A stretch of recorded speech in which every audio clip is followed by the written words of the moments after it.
हजुरहरूले यस्तै काम गरिरहनु भएको छ र एसेम्बलको कामहरू गरिरहनु भएको छ भने यो कम्पनी चाहिँ कोरियन कम्पनी हो, एकदम राम्रो छ है। अब यसको चाहिँ सामानहरू छ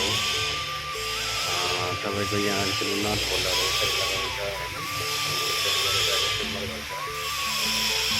अनि यो चाहिँ मोटर हो, यहाँबाट टर्मिनल चाहिँ अब भन्नुपर्छ अब यो ठ्याक्कै यो घुम्छ होइन, यो यसरी घुमेर अब तान्ने हो।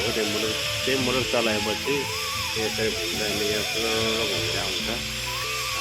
वेलकम छ हजुरहरूलाई, मैले यो कम्पनीमा काम गर्दैछ अहिले। यो चाहिँ स्लोभाकियामा भेलिना सिटी भन्ने ठाउँमा छ। यसरी नै काम गरिरहेको छ। यो ठुलो काम सामानहरू पनि छ यहाँ, त्यो कामै बनाउँछ कि यहाँ चाहिँ सबै कुरा मिसिनले नै गर्ने हो। हामीले अब यो नटहरू चाहिँ हामीले हातले गर्नुपर्ने छ। वेलकम छ हजुरहरूलाई।